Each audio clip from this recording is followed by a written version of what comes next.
Good morning if you're watching this during the morning, and good afternoon if you're watching this during the afternoon. I am Mark Anthony, the voice inside Maki's head, and we're about to witness him experiencing an earthquake for the first time. What will he do? Welcome to Mobile Legends! 5 seconds till the enemy reaches the battlefield. Smash them! Double kill! Triple kill! Maniac! Savage! What do you see right now? That's right, incorrect practices during an earthquake. Look at him, he's losing his mind. He's panicking. Shouldn't do that during an earthquake. Let me show you the correct practices during an earthquake. I feel good. Before an earthquake.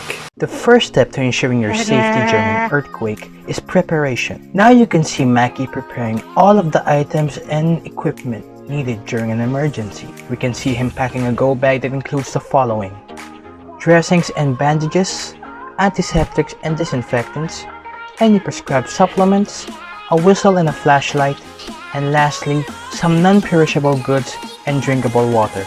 Preparation is important because we don't know when or where an earthquake may occur. Say what? During an earthquake. 5, 4, 3, 2, 1. We're going on a trip in our favorite rocket ship, zooming through the sky. A few moments later.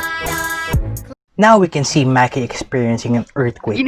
He immediately gathered his prepared go bag, remained calm, then dropped, covered, and hold to protect himself until it was safe to evacuate. Now we can see Maki evacuating properly and calmly. The proper way of evacuation is having something like a book or a helmet to protect your head and the back of your neck. But if neither is accessible, your hands will suffice. It's crucial to remain calm. Thinking while panicking leads to irrational decisions, and irrational decisions can either hurt you or hurt others. After the earthquake. Now that Maki is certain that there are no aftershocks, he immediately checks himself and looks for any possible injuries that the earthquake might have caused before tending to others.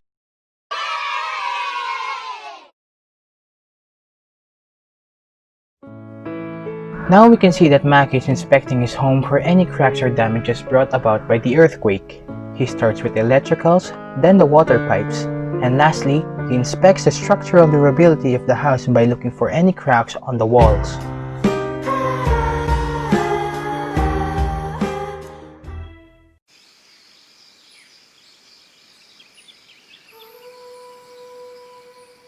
Babangon tayo,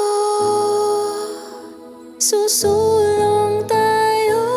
Bawat araw na ito, may tapang na di susuko. Ano man ang iyong harapin, walang di kakayanin. In conclusion, any calamity, may it be an earthquake or typhoon, can happen at any time with no warning. So it is up to us to be prepared at all times, both mentally and physically.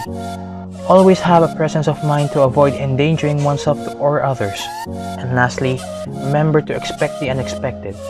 Thank you all for watching and listening. God bless us all. Whoop! Bloopers time!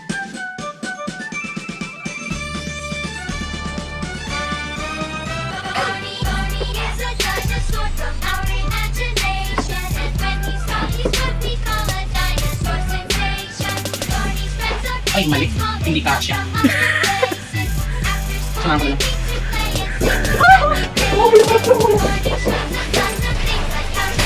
Hala! Siya na nga lang mundo ko. Kinuha niyo pa.